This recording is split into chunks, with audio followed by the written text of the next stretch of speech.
Kuulate veebiraadiot lihtsalt ja keerutamata. Tere taas, kallid veebiraadio kuulajad. Saates osalevad eesti.com peatoimetaja Mihkel Johannes Paimla. Tere. ERE programmi töörühma liige ja MTÜ Konservatiivne Eesti juhatuse liige Kertu Luisk. Tervitus. Ajakirjanik ning tõlkija Tõnu Kalvet. Tervist. Saates külas väikeettevõtja Johannes Lepik. Tere.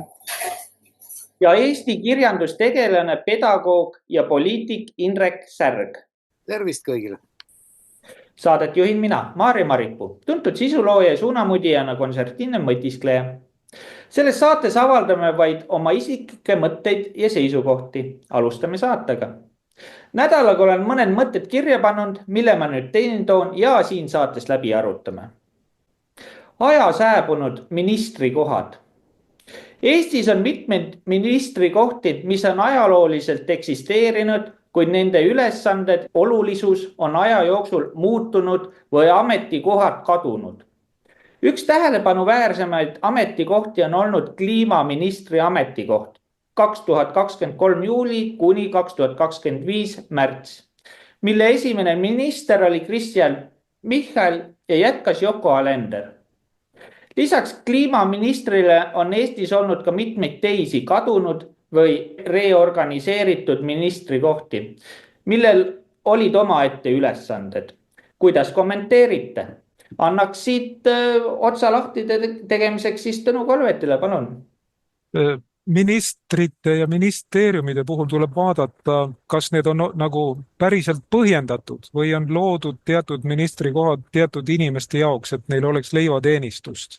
Ja kes Eesti poliitikat on jälginud viimase 30-35 aasta jooksul, see oskab täpselt öelda, kes on kes. Kliimaministeerium muidugi oli täiesti suurushullustus, nagu oleme varasemates saatetes rääkinud, sama hästi võiksime teha ju päikesesüsteemi ministeeriumi. Ja ka kliimaministeerium oli teatud mõttes nagu ajaloo verstapost, nii nagu oli Nikita Hruštšovi ajal maisikampaania, praegu on Euroopa Liidus ja ütleme, nii-öelda arenenud maailmas on ju rohepöörde kampaania ja siis tehakse igasugu ametkondi, mille kaudu on kena raha nagu suunata, et mitte öelda kantida.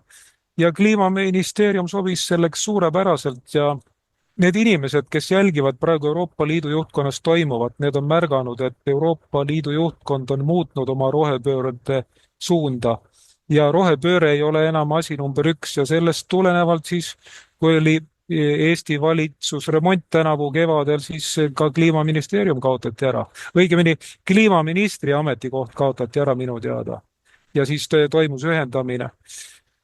Ise küsimus, miks on vaja näiteks neid aeg-ajalt ümber mängida, kord tehakse majandusministeerium eraldi, sideministeerium eraldi, siis nad jälle ühendatakse, siis jälle nimetatakse ümber, nüüd pidi olema majandus- ja taristuministeerium, eks ole.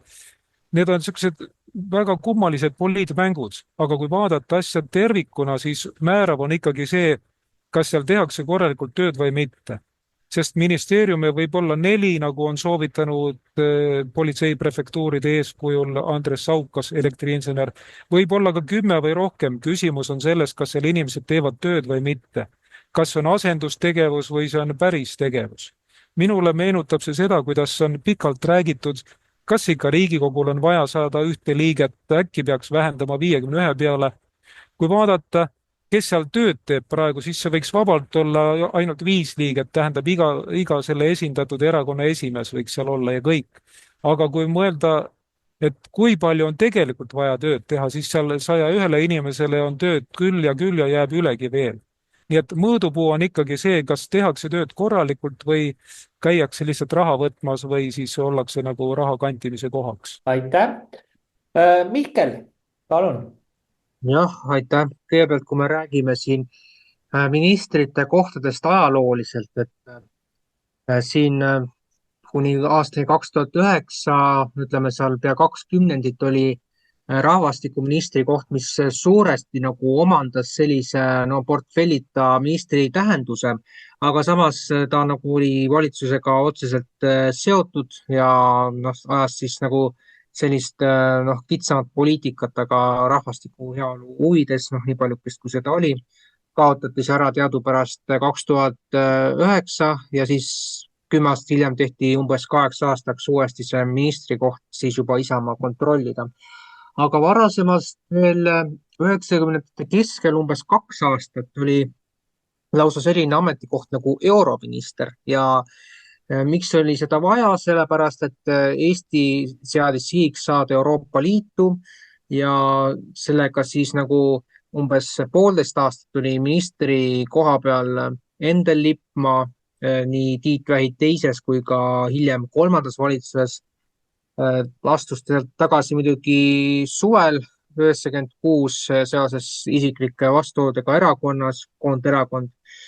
Ja kuni siis Mart Siimanni valitsuseni mõned kuud seal, vist oli hiljemalt detsembrist, oli euroministriks Andra Veidemann, nii et nende 2 aasta jooksul nagu justkui näidati, et tehakse samm edasi, aga eks see oli teatud mõttes selline stiili näitamine.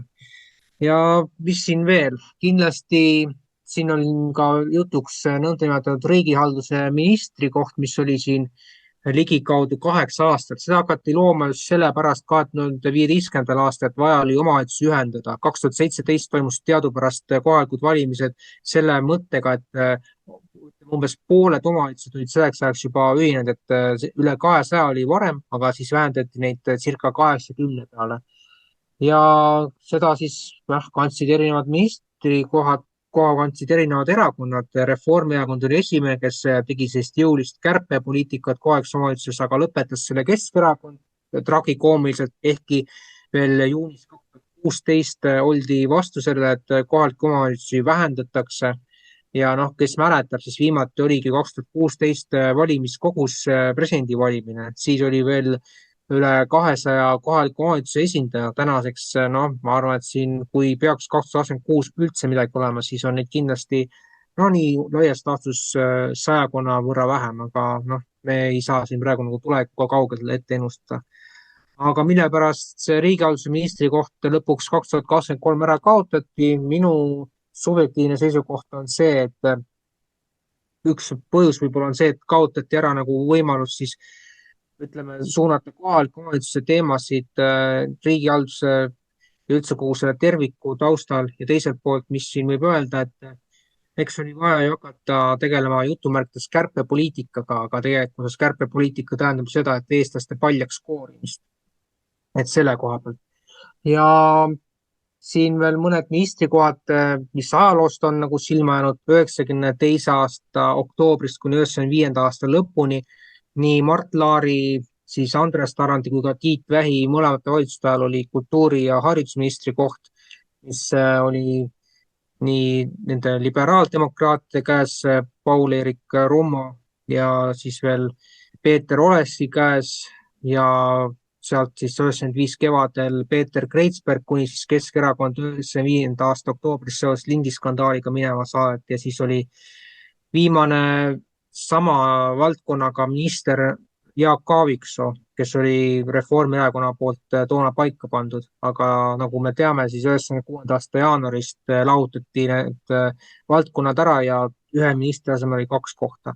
Ja võib-olla siis veel ka natukene majandusministeeriumi loogikast, et kuni 2002 aastani oli selle 95 aastast kindlasti selline lugu, et oli teede ja side ning majandusministri koht, et seal olid nii keskerakondlased, reformierakondlased, koonderakondsed kui ka siis päris seal lõpus mõõdukad ja Isamaaliidu omad ja lõpuks siis, kui tuli Siim Kallase valitsus, siis ühendati 1. novembriks 2002 ministeeriumi need ministrite kohad lõplikult ära ja siis Liina Tõnisson, kes oli siis teistkordne minister, siis vastutus juba ühendatud ministeeriumi eest ja selles osas see poliitiline jantimine läks edasi 2014. aastal pärast seda, kui Juhan Parts oli ministri koha pealt lahkunud seoses valitsuse vahetusega ja siis oli väliskaubandus ja ettevõtlus ja majandus ja siis veel taristu selline ministri koht, et see tsirkus nagu käib täie raha ja tuuride peal, aga kas sellest on inimestele kasu olnud? Noh, mina ütleksin, et pigem mitte. Ja ühe momendi ma toon veel sisse, kuivõrd me juba siin ajalugu puudutasime, siis veel 92. kuni 95. aasta vahel, kui oli mõõdukatel siis see valitsusministri koht, nii-öelda siis, kuidas ta kutsutakse, portfellita reformiminister oli siis Liia Hänni. Tema ajal kehtestati järjest, ütleme siis, jõhkramad omandireformi seadustiku osad, noh, nagu me teame, siis mitukümmend või isegi mõnisada tuhat elanikku, kes olid nõukogude ajal läinud, elanud oma korterites, kodudes teadmisega, et see jääb neile, et siis tulid need õigusjärgsed omanikud nii-öelda Saksamaad ja mujalt ja siis Liia Hänni seisis nagu nende huvide eest, mitte nende, kes olid nõukogude ajal Eestis nagu elanud ja maksnud ka selle elamise kinni, et nad saaksid seal ise elada ja kõike sellist. Et sisuliselt kopatati kümned tuhanded Eesti inimesed tänavale tänu selle, et Liia Hänni oli selle ministri koha peal olles no ikka üsna jäigalt oma põhimõtetes kinni, et tuleb ikka eelistada sakslaste huve. Ja teine aspekt selle reformiministriga oli kahtlemata see, et erastada ettevõtted, et ei olnud enam selliseid riiklikke majandeid nagu oli nõukogude ajal, vaid tuli siis valida, et mida siis lasta erakätesse, et siis oli see võileiva hinna eest kõige sellise ostmine ja samal ajal otsustati ka kaaluda, et millised ettevõtted siis väikese algkapitali eest muuta riigi ettevõteteks, et noh, see oli tema nagu selline poliitiline agenda. Aga no lõpetuseks siis selle temaatikaga kokkuvõttes, et minu arvates tänases arengus, kus natuke vanem kui 30-aastane, ütleme siis, mis ta nüüd ongi, regionaal- ja maaeluminister või kuidagi niimoodi kutsutakse, et tema on vasika sündi näinud ja et tema oskab maatööd teha ja ta ei karda midagi. No see kõlab niimoodi, et kiir mõisahärjaks ja niisugune puhas muinasjutt. Nii et ütleme siis lihtsalt, et sellisel kombel, nagu siin saate alguses välja toodi, et kliimaminister oli 2 aastat ametis, aga 2 ministri poolt oli ka, et siin 2023, 2024 oli 1 ja siis umbes aasta oli teine. Aga see 2 aastat ju näitas selgelt, et selline ministeerium tegelikult ja üldse ministrite kohad on lastud tänases ühiskonnas ära solkida ja seda renomeed taastada, ma arvan, et praegustes oludes on sisuliselt võimatu. Aitäh! Aitäh sulle, Mihkel. Kertu, palun. Ja aitäh. Ausalt öeldes see lõputu aprill, mis meil siin Eestimaal valitseb, hakkab natuke ära väsitama, et natuke on naljakas ja siis tahaks juba, et asjad võtaks mingi mõistliku suuna, aga no ei ole seda ohtugi. Et jah, vaatad neid meeme, mis tehakse ja kuulad, mis juttu need ministrid suust välja ajavad. Taro Vilja Kiislerile kiitis, kuidas tema oli lihtsalt see, kes oli piisavalt hea sellele kohale. See, et teised keeldusid, no ju nad ei olnud piisavalt kvalifitseeritud. Kuulad ja mõtled, no püha müristus. Aeg on lihtsalt sinnamaale jõudnud, et kui muidu ministri koht oli selline, et kohalikul tasandil tüübid tegid igasugust sigadusi, et olla siis selle keskkontori silmis ministrikoha väärilised. Et noh, ma olen ikka piisavalt lojaalne, öelge ainult, ma kõik tean ära. Ja siis nagu kutsikad sitsisid igasugu lollusi teha, kohalikele pähe määrida, siis nüüd on see moment, kus noh, väga ei taheta seda ministri kohta ja siis need nõrgemad, need, kellel on, ma ei tea, millega neid siis pigistatakse, et need siis lähevad liimile. Ja seal võib olla ka nii, et neil ongi lubatud, et noh, väga pikalt ei pea olema, on ju, sest mingi, ma tean, et vastutusele neid võtta ei saa, aga miskid seal on, et neid hirmutab esiteks neid kohti mitte vastu võtma ja teiseks, ega nad nendest kohtadest kinni ei hoia ka. Siin minister värske Leis, tema näiteks otsibki Tallinnasse ju korterit aasta 2027 üürilepingu lõppemisega, aga võimalikult kiire siis etteteatamisega, et saaks sealt ka lahkuda, et ju ta aimab, et pikka pidu pole. Karmen Joller ütles, et kavatseb sotsiaalsüsteemist välja ravida et tal ei ole selleks väga palju aega, kas ta mõtleb siis nüüd seda ametiaega, mis on jäänud või ta lihtsalt teab, et mingi hetk see kaardipakk lüüakse jälle sassi. Ja see on natuke selline nagu jälgede segamine, natuke on seda hõngu, et lihtsalt ongi selline pudru ja kapsad, et võtta nüüd kinni, kes mida tegi, kellele saab öelda, vaata sina oled sellest vastutav.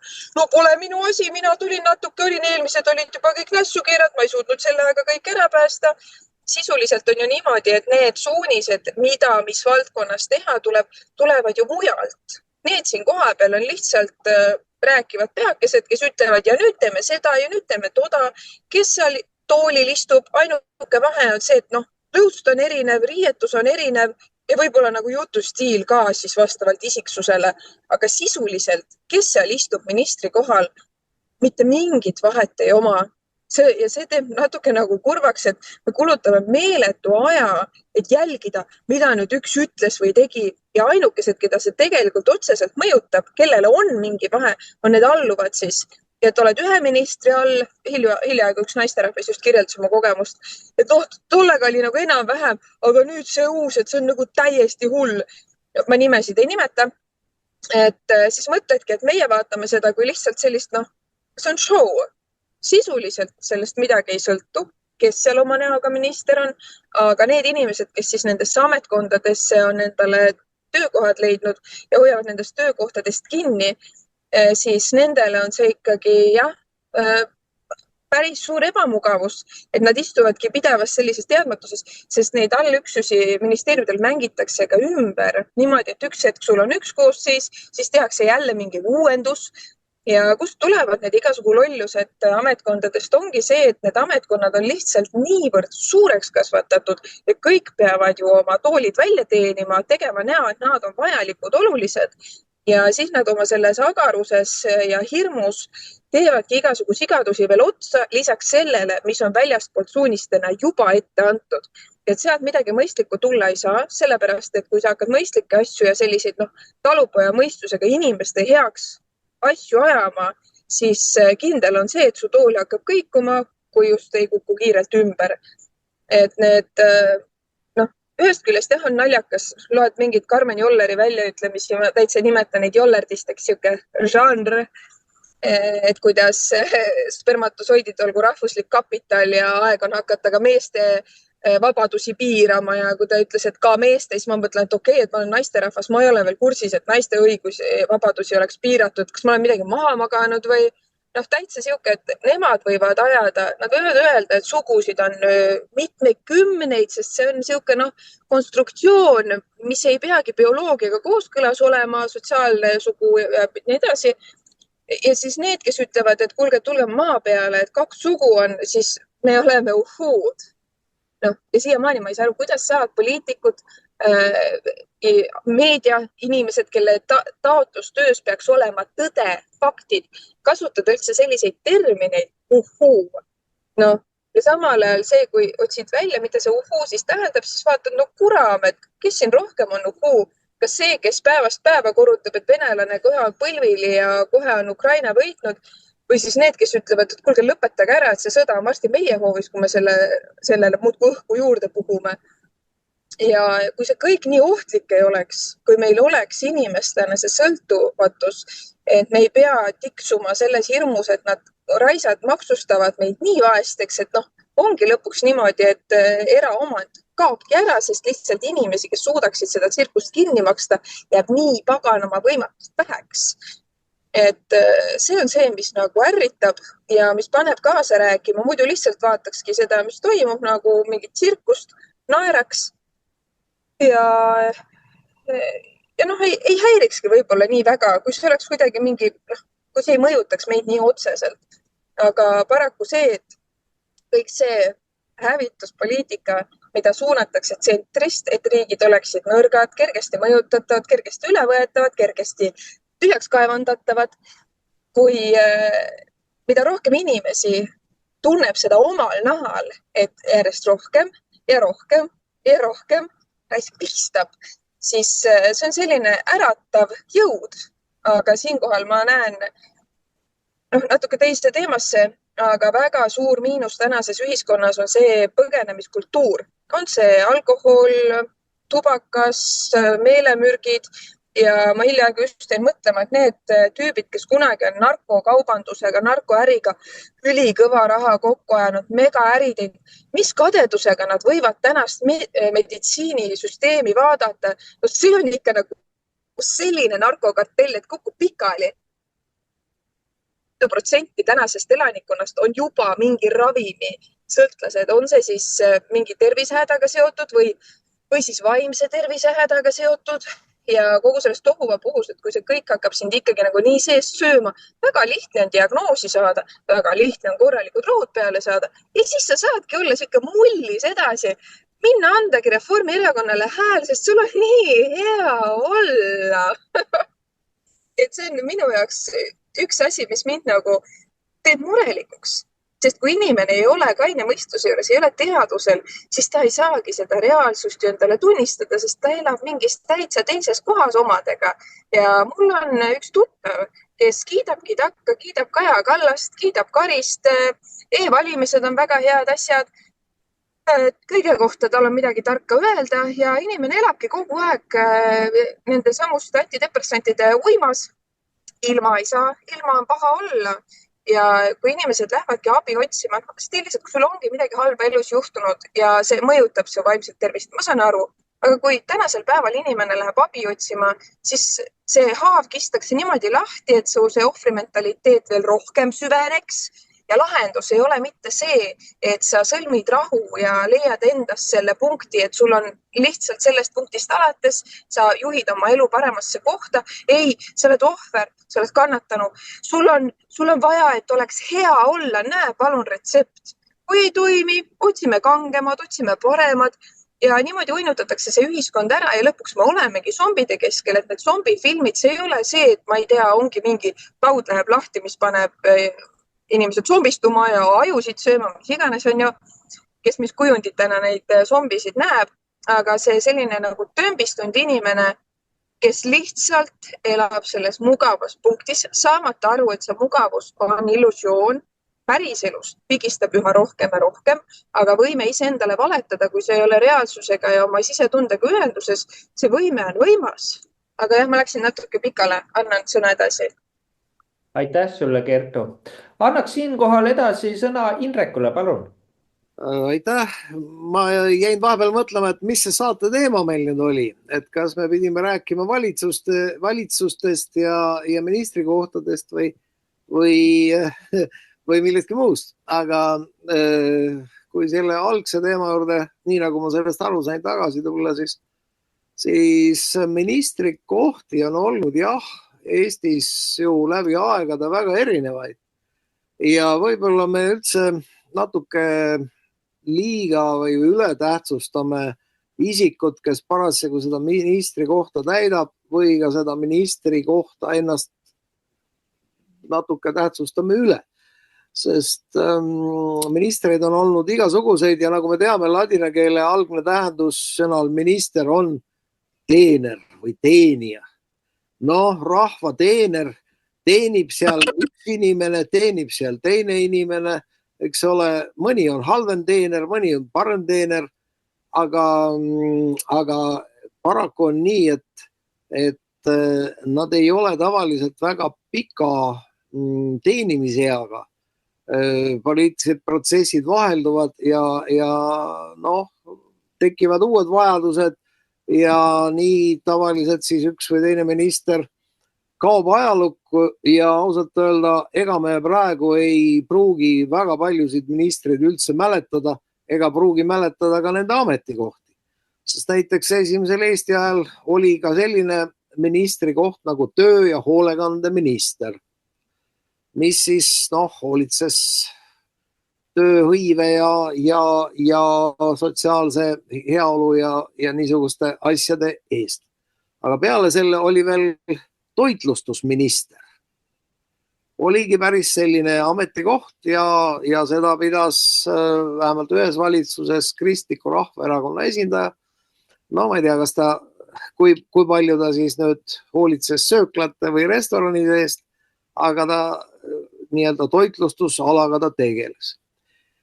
Et selliseid mitte kaua kestvaid ministriposte või ametikohti on ajaloos olnud varemgi ja praegu on põhjust vaadata nende peale kui niisuguse suhteliselt vähetähtsa nähtuse peale, nii nagu see kliimaminister, kes nüüd on kadunud ajalukku, eks ole, ka ju oli, et ega kui me tänaval küsitluse korraldaksime, siis mõne aja pärast vähemasti, kui küsida Eesti inimeste käest, et kes see kliimaminister meil oli, siis ega nad võib-olla ei mäletagi enam, et kes seal siis seda posti pidas. Aga tegemist on muidugi kliimaministri näol, siis tegemist on muidugi liialduse ja moevooluga kaasaminekuga, nagu siin eelnevalt juba välja on toodud ja ma arvan, et nüüdne see valitsuskorraldus on natukene nendest moevooludega kaasa jooksmisest taandunud või olude sunnil muutunud natuke realistlikumaks, kuna toetus on seal alla 20% ja midagi nii-öelda reaalset ja tegelikku peavad nad hakkama tegema selleks, et see toetus enam edasi ei langeks. Aga kuidas siis tulevikus asjad olema saavad, eks me seda tulevikus siis ka rõõmsasti näeme. Aga jah, et see, millise ministri posti otsas on parasjagu üks või teine inimene ja millist nimetust see ministri post kannab, see tegelikult väga tähtis ei ole. Oluline on see, milline erakond ja selle erakonna millised inimesed seal juhtkonnas on parasjagu need, kes seda suunda kujundavad. Aitäh sulle, Indrek. Johannes, palun. Ja, aitäh. Et ma olen täitsa nõus Indrekuga, kes tõi selle sõna teenistus või teenistuja sisse. Et inglise keeles on ka sõna, eks ole, ministri või siuke, see ka tähendab teenima, eks ole. Et just kui talupojamõistust nüüd rääkida, et siis natuke üldisemalt, et mida see siis minister või ministeerium justkui nagu tähendab, et mis see algne mõte nagu on. Et meie ju tegelikult rahvana ju nad valime ja samuti kohalikul tasemel valime endale juhid. See kõik koosneb ametnikest, on ju. Et mis on nagu nende ülesanne või point üldse. Et meie tavakodanikud tegeleme igapäevase toimingutega, töötame, maksame makse ja me valime juhid, eks ole, me usaldame neid ja samuti meie teenitusrahast läheb ju maksudena nende inimeste kätte.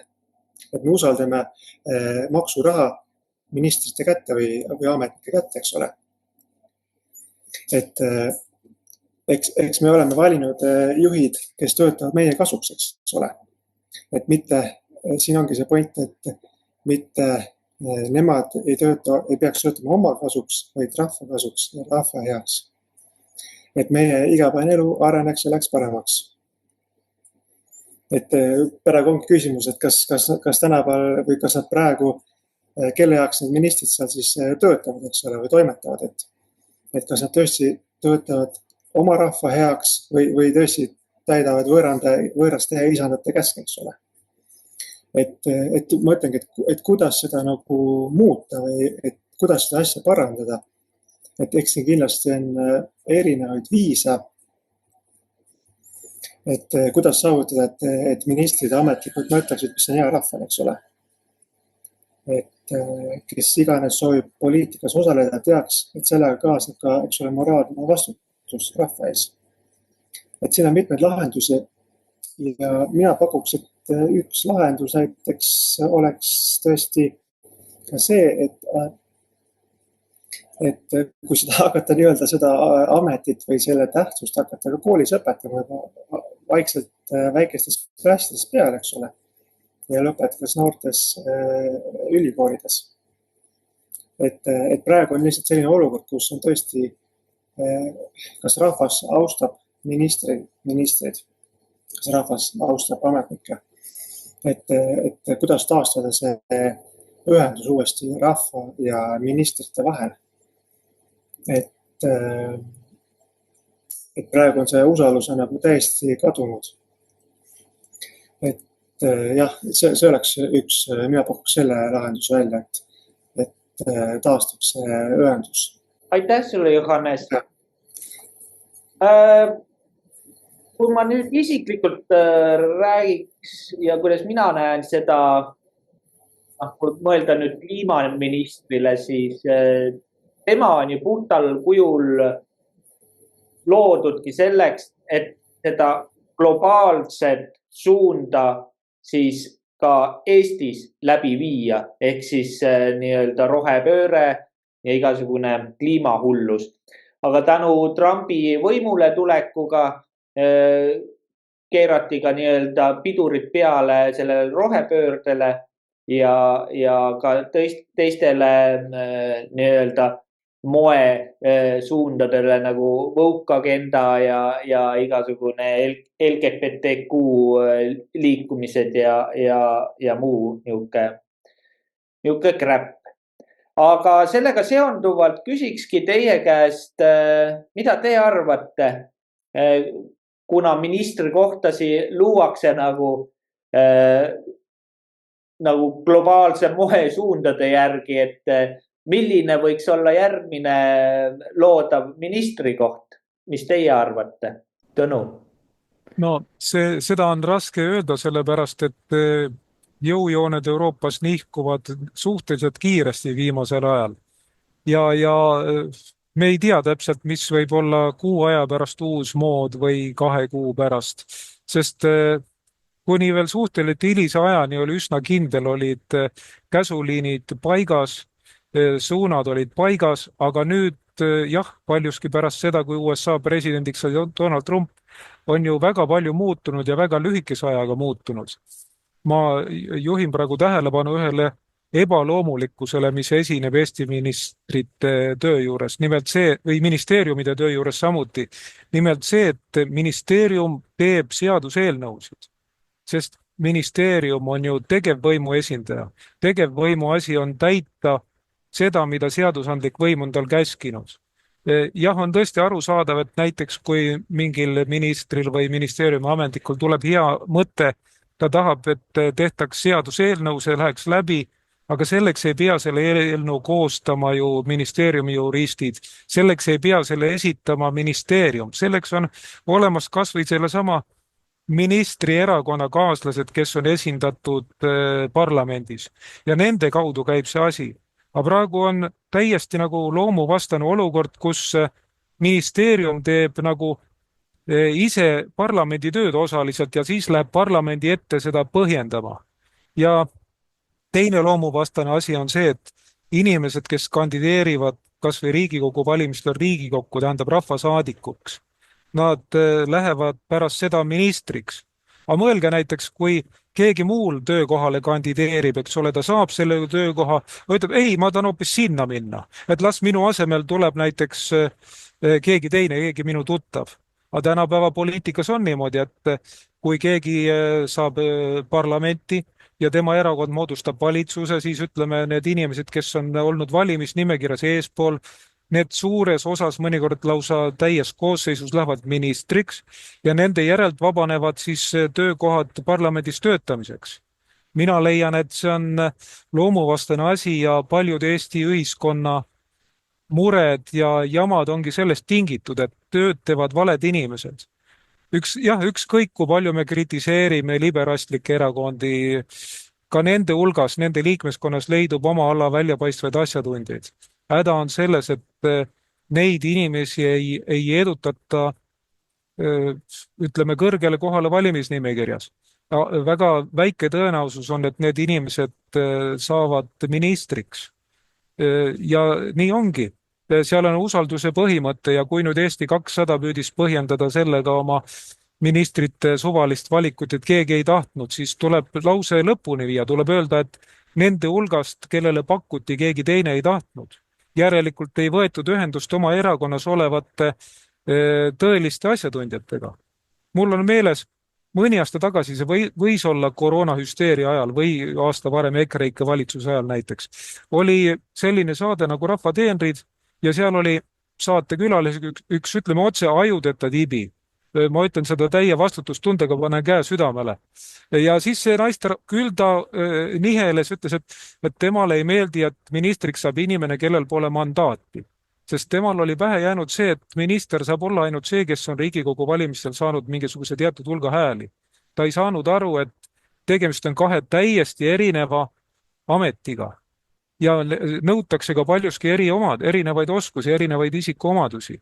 Ta ei saanud sellest lihtsalt aru, sest inimestel on, ütleme, viimase 30 aastaga pähe tambitud, et kui keegi on valimisnimekirjas eespool, ta pääseb Riigikokku, suure tõenäosusel saab temast minister ja siis tema järel vabanevad kohad nendele, kes olid valimisnimekirjas tagapool.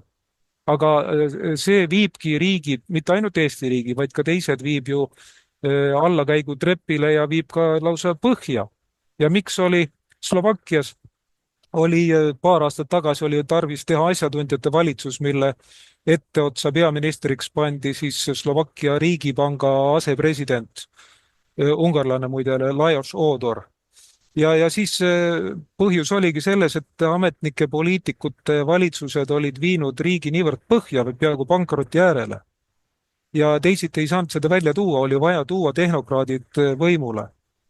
Kui mõtleme tagasi, kui vähe on meil valitsustes oma ala asjatundjad.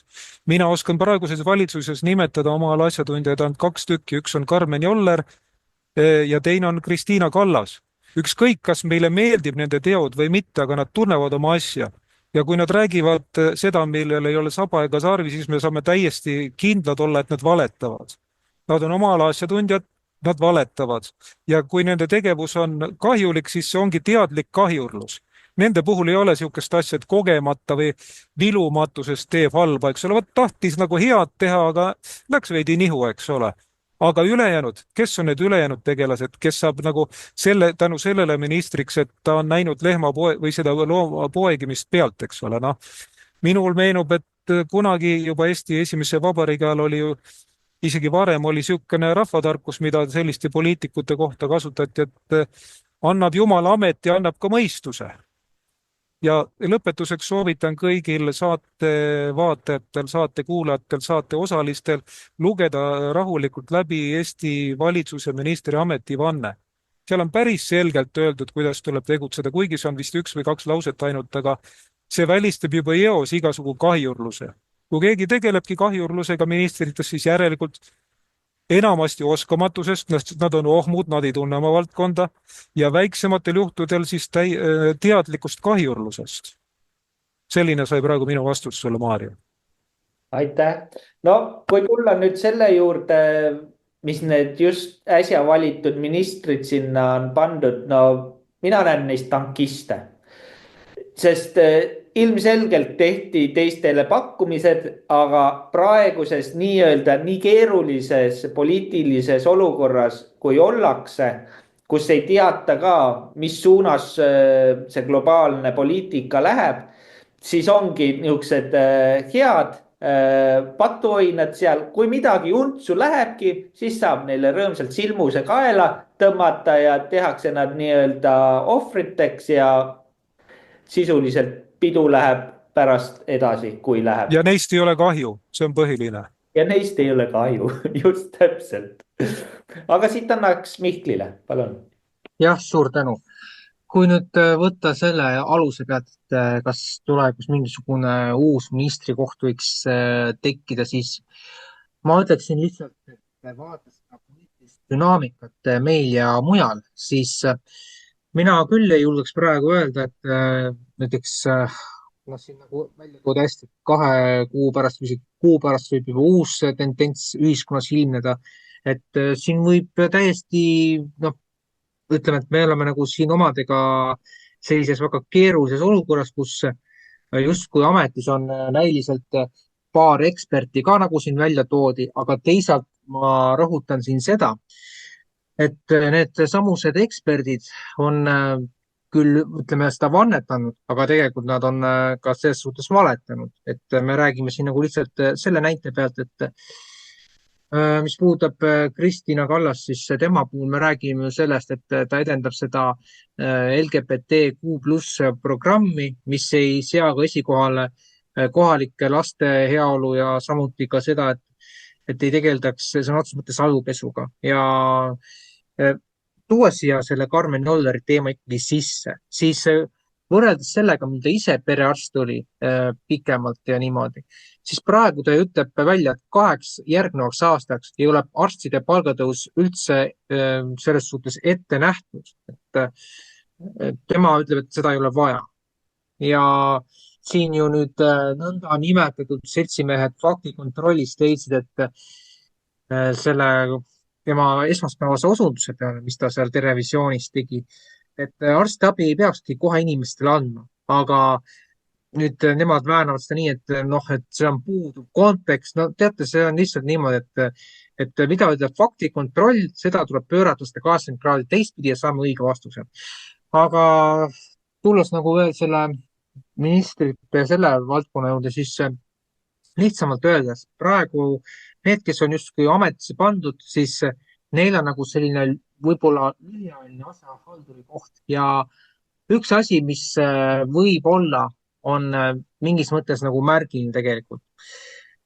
On küsimus ju selles, kas ütleme need, kes praegu ministriteks said, kas nad määratagu selleks oma kohtadele, et näiteks Eesti 200 saaks oma globalistlikku agendat edasi ajada tugeva jõuga või mis on selle asja taga. Ja ma väidan seda, et ühel hetkel, kui hakkab selguma, et inimesed on saanud selle Eesti 200 sellise globalistliku projekti osas petta, siis vähemalt mingi osa inimestest lahkub erakonnast. Ja siit tekib see küsimus, et kui ühel hetkel näiteks liikmete arv langeb parteis alla 500, siis me täna saame väita, et tegelikult valitseb meil ainult Reformierakonna klikk, aga kui näiteks Eesti 200 läheb seal suuremate vastuolude teed ja siis enam sellist valet üksteisele ka puhuda ei saa, siis jõuame ühelt hetkel sellesse faasi, kus nõnda nimetatud Michali grupeeringus ei ole ju enam Eesti 200 kui parteid, vaid on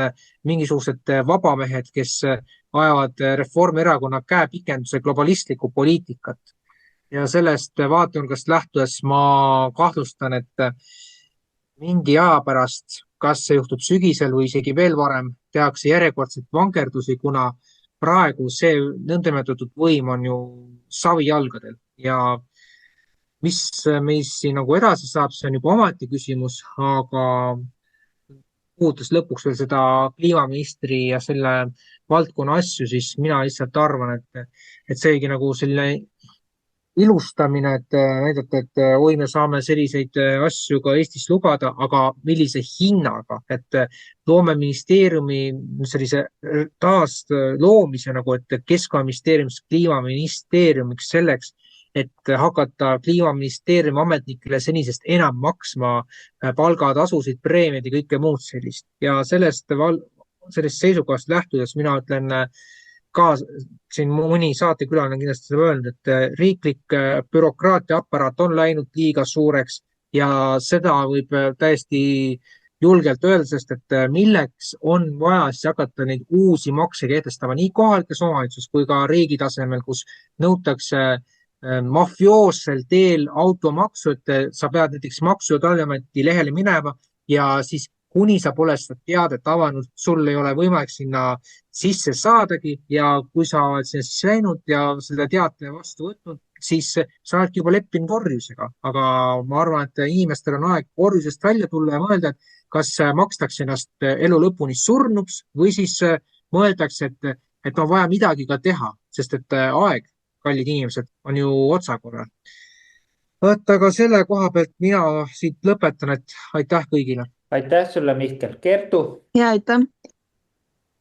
No sõna kosmos kõlab, et nagu kliimast veel vinti peale keeratud, aga kuna nüüd vaikselt võetakse ikkagi, need tuulenuusutajad saavad aru, et USA poole tuleb natuke ikka kaldu hoida, siis Elon Musk on ju väga kosmosemees, et ma ei välista, siin oli ju see Kubilius, kes see oli, kellega Kaja Kallas oli ühe pildi peal, tema oli ju mingi kosmosekaitsevolinik või mingi selline pulk ja ei välista, kui siia tehakse mingi kosmoseteemaline asi, sest et kliimaministeerium juba oli ja see neelati alla. Ja nüüd, kui Elon Musk on USA poole pealt, siis selline inimene, kelle poole konservatiividki vaatavad imetlusega, siis ma arvan, et mingi kosmoseteemaline ministeerium pähe määrida, meil need STCube ja igasugu mingi kosmoseteemalisi Facebooki gruppe viskab mulle ette ja noori kutsutakse kosmoseprogrammidesse osalema, et ma arvan, et järgmine temaatika, mis võetakse ette, mille abil raha siis välja kurnata, on kosmos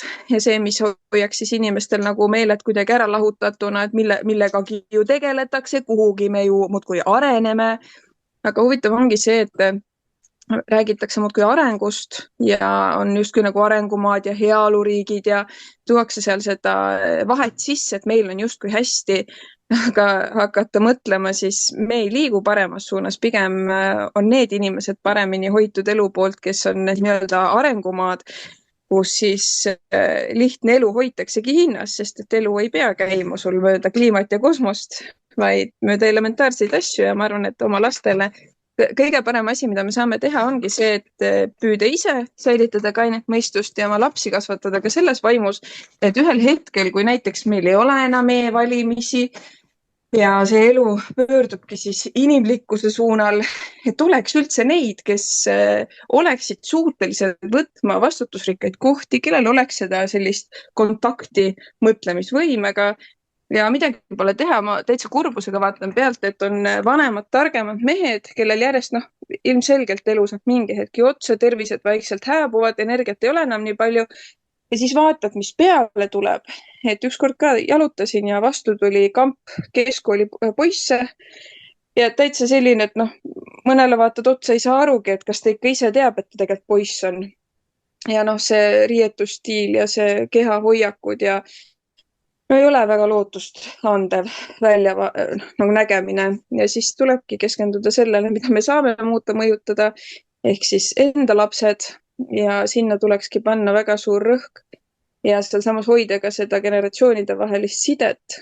Et praegu ka, mis tahes inimkooslused on, siis ma tunnen, et sellise väärtuse annab just vanema generatsiooniga koostöö, sest see, mida meile siin räägitakse, et et nõukaajal oli nii ja püütakse meid siis nagu nooremat generatsiooni ära hanitada, et vaadake, meil on praegu Euroopa demokraatia, siis vanemad inimesed, mitmed on öelnud, et kuulge, et väga Nõukogude Liidus oleme juba omadega ja paar momenti, mis on juba nii-öelda läinud kõrgema pilotaaži peale halb olemise mõttes võrreldes Nõukogude Liidu ajaga. Et see selline infosild on oluline. Sest kui tarbida ainult seda informatsiooni, mis meil on internetis, siis me teame isegi ju Wikipedia, see on number 1 asi, mis annab meile informatsiooni, kui guugeldada. Enne saadet just siin ju isa vastasite, et seal jagatakse desinformatsiooni ka. Ja kui öelda, et on olemas sellised kindlad allikad, siis näiteks need samad allikad, millest lähtub siis Frau Joller, kes justkui ajab õiget asja, ometigi ta ju päris teadust ignoreerib, kui tööülesanne nõuab öelda, et see on nüüd vajalik või lausa, et kohustuslikult vajalik asi, siis tema seda teadust, mis kinnitab vastupidist, ta ei saagi näha, ta ei tohigi näha. Et selles plaanis on natuke muret tekitav aeg, aga samas ma näen potentsiaali, sest on veel neid, kes julgevad mõelda ja öelda ja ma arvan, et see ongi kõige olulisem, et ja inimesed siis üksteist sütitaks ka samamoodi väljendama ennast, sest kogu sellest tohuvapohus suuremat hingerahu mulle ei anna see, kui inimesed räägivad, kuidas nad neid protsesse näevad ja isegi kui nad mingi koha pealt ma ei ole 100% ühel meelel, siis vähemalt mul on see hea tunne, et ta julgeb mõelda, ta julgeb analüüsida, võib-olla mina eksin, okei, vahet ei ole, aga vähemalt inimesed mõtlevad ja räägivad, mida nad mõtlevad ja see on üks kulda väärt asi, millele tasub mõelda, sest me oleme päris lähedal sellele, kus inimesed, praegu on juba see olukord päris nutune, kardetakse väljendada seda, kuidas päriselt nähakse toimuvat. Peavool on ju meie selline nagu piibel. Kui sinna natuke julged vastu vaielda, siis saad igasugu silte külge.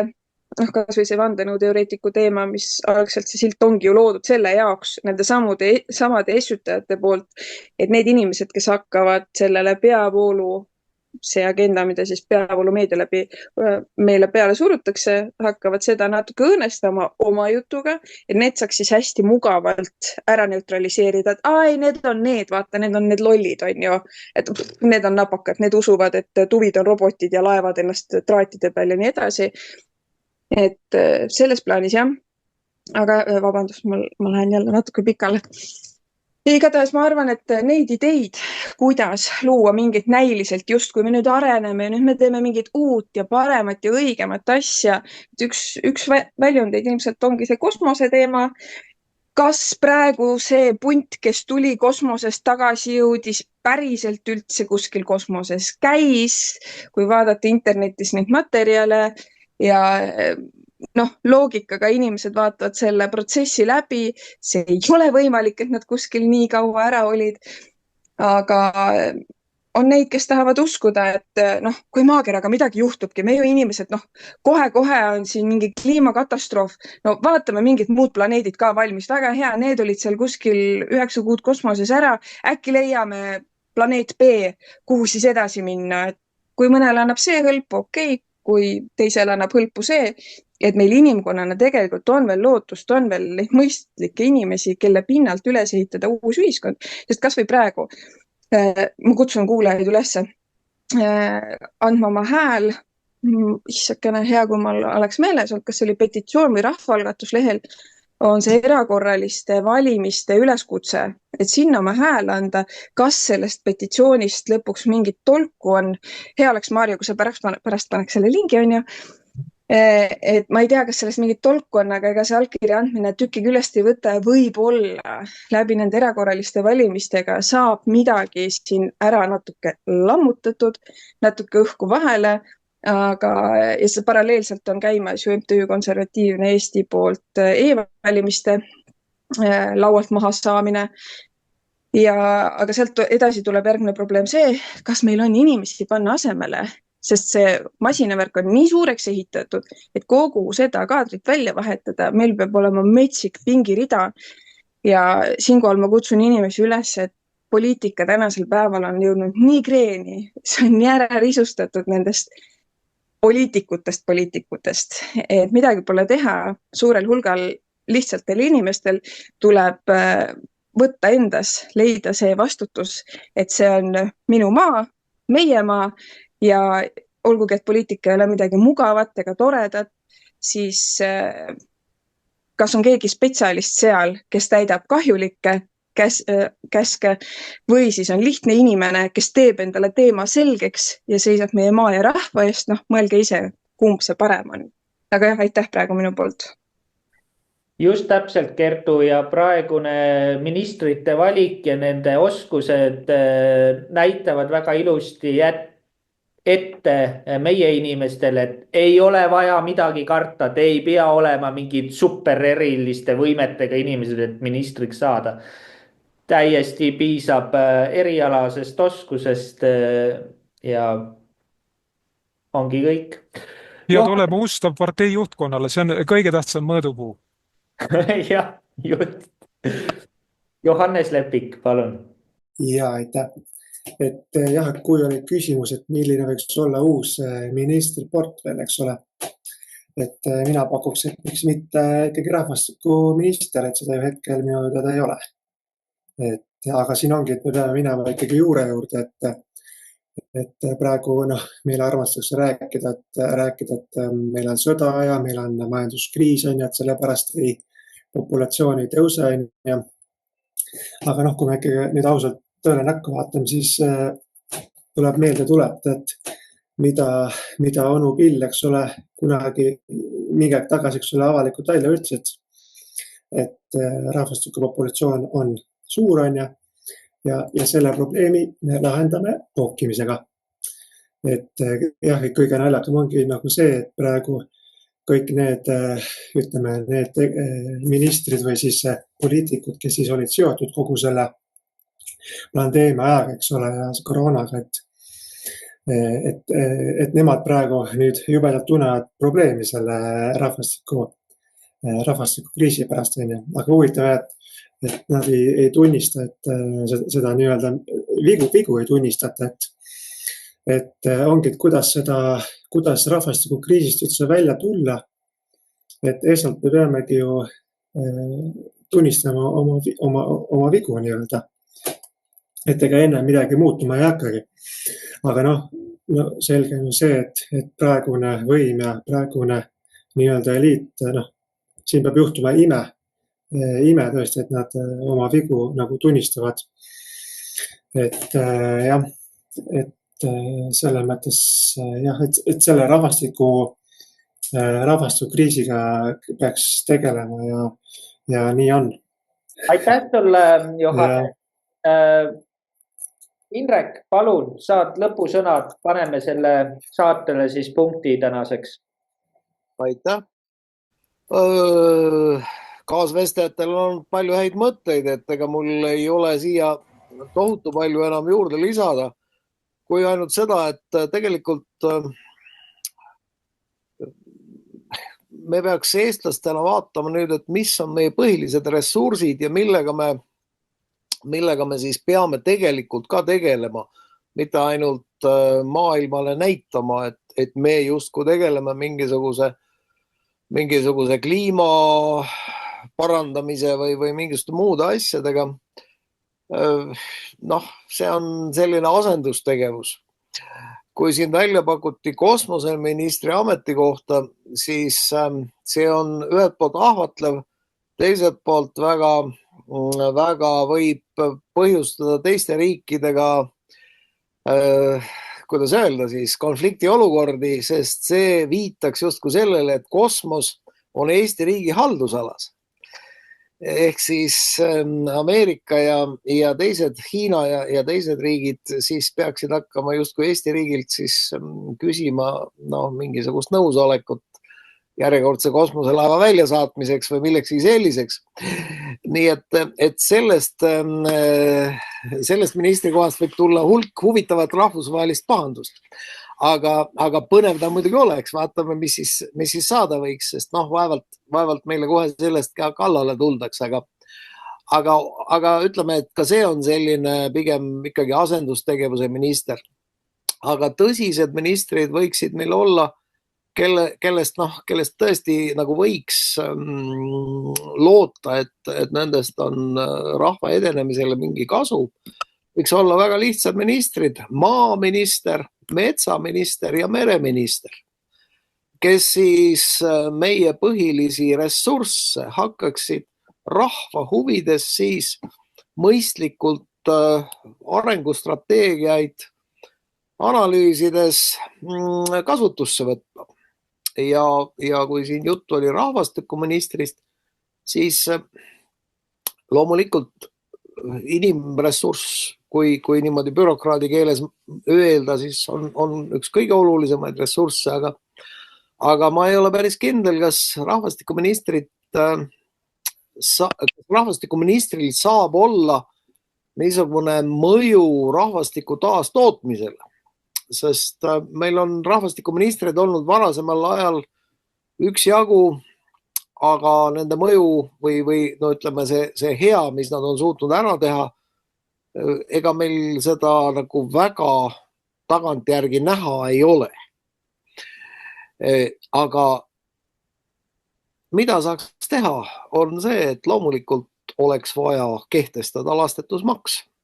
See tähendab, et inimesed, kellel lapsi ei ole, aitaksid läbi siis riigieelarve kasvatada nende inimeste lapsi, kellel need lapsed on.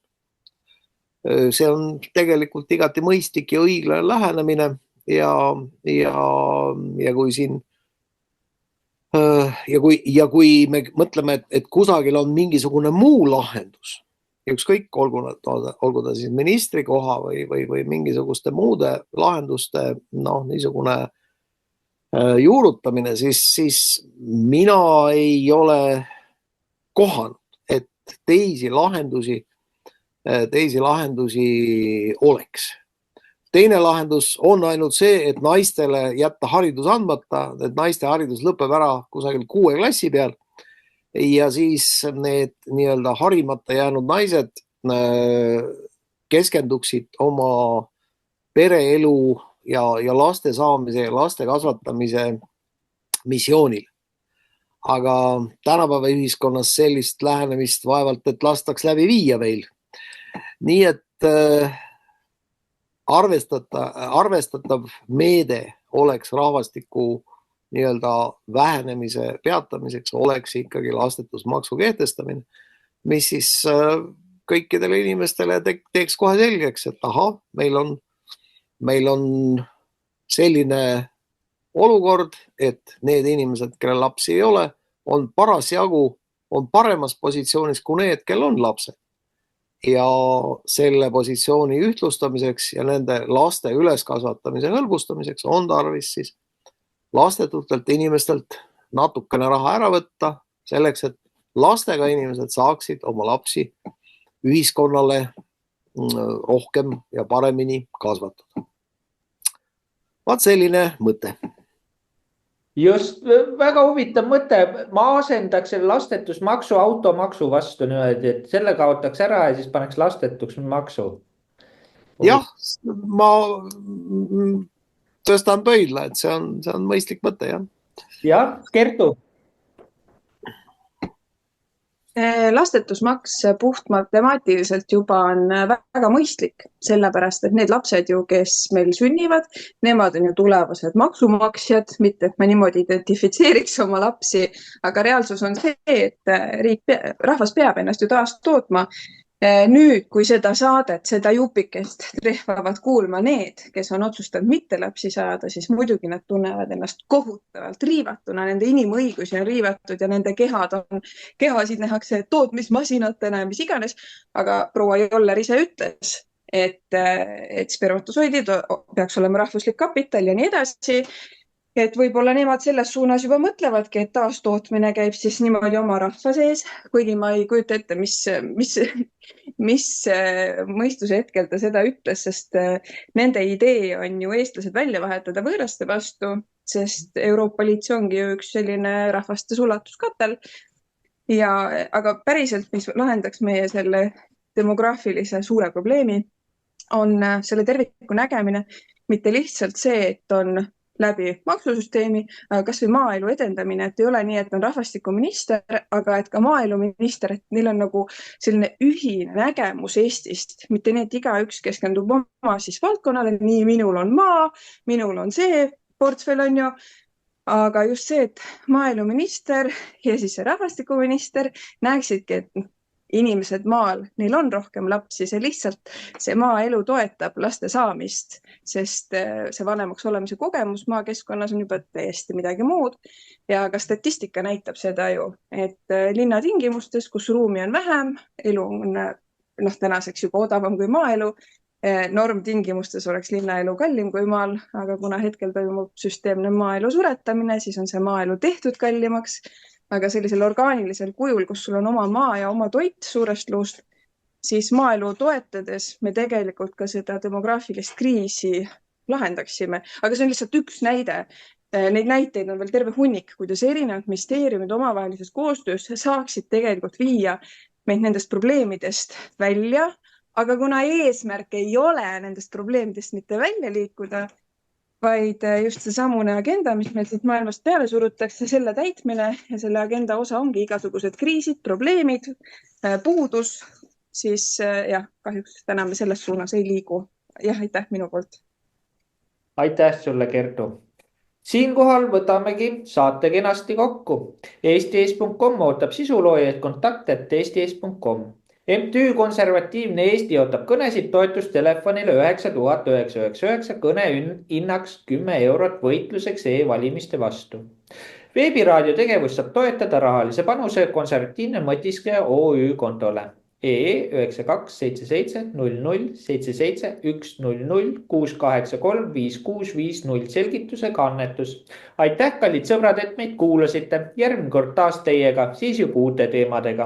Saade kuulatav Spotify's ning YouTube'is eesti.com või Estonia First kanalis. Kindlasti külastab ka meie Patreoni fännilehti patreon.com/veebiraadio või blurbay.com/Maarja Maripuu. Kõike head ja nägemist. Kohtumiseni. Nägemist. Saate tõi teieni Toidulisand hästi. 14,5 miljonit piimhappebakterit teie kõhu heaks. Kiire leevendus kõrvetistele ja gaasivaludele. Kuulasite veebiraadiot. Külastage kindlasti ka meie uudisteportaali www.eestieest.com. Kungla rahvas. Ühine jõud.